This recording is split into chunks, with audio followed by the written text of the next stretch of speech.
每一天，牧师甲你做伙祈祷。今仔是4月22，诗篇68篇60安尼讲：上帝予孤单的人有厝通住，带关家的人出来得到自由享福。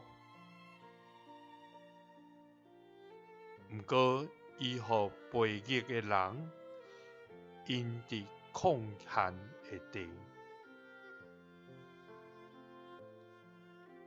三甲来祈祷，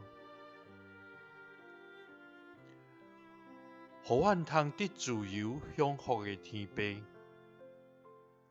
阮感谢你，主啊！你是活命的水泉，福气的源头。你是想事万项好，予敬畏你的人的至高上帝。主啊！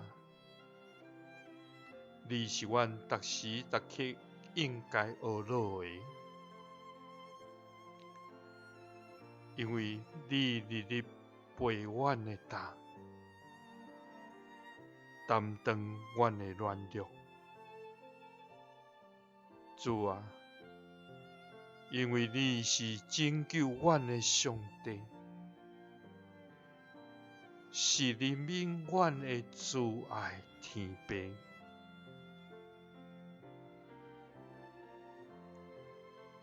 主啊！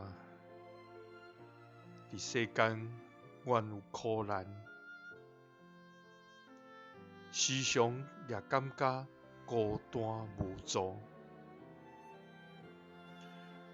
阮的心亲像关家，无法度得到透放甲自由。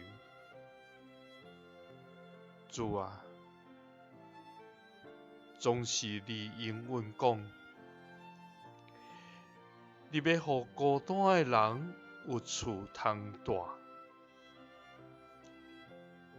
也要予关家的脱出苦痛，来得到自由享福。毋过悖逆的人，你要予因伫空闲的地。